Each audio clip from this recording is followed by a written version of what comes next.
Светската здравствена организација постепено работи на корекција на јодниот дефицит кај населението и на решавање на светскиот сериозен проблем кај населението на јоден дефицит во организмот, кој доколку постои може да предизвика сериозни последици врз функцијата на тироидната жлеза кај луѓето.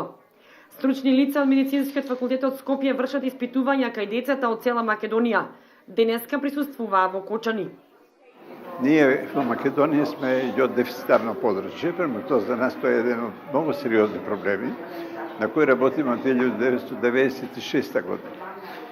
Имавме сериозни проблеми со јоден дефицит и податоци први од истражувањето во Македонија покажа дека струма, куша, како последица на јоден дефицит се јавува кај скоро 19% од популацијата.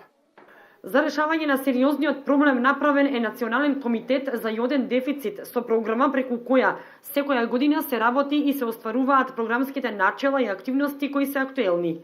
Со текот на времето, со многу организирани и осмислени и многу широки акции во Македонија, успеело да се постигне една корекција на јодниот дефицит кај луѓето.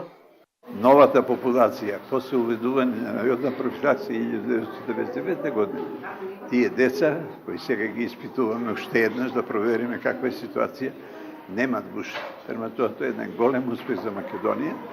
Меѓутоа, прашање е сега да обстоиме, да ја сочуваме таа придобивка со активности кои мора да продолжат, бидејќи ако не внимаваме многу работи ќе закажат.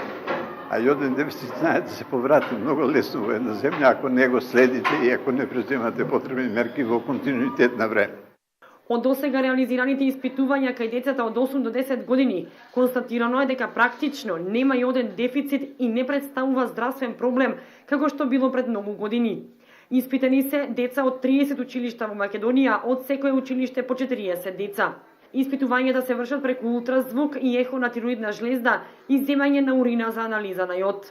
Препораките на лекарите во однос на јодниот дефицит се однесуваат на користење на јодирана сол во исхраната, а препорачаната дневна доза на јод е 150 микрограми дневно.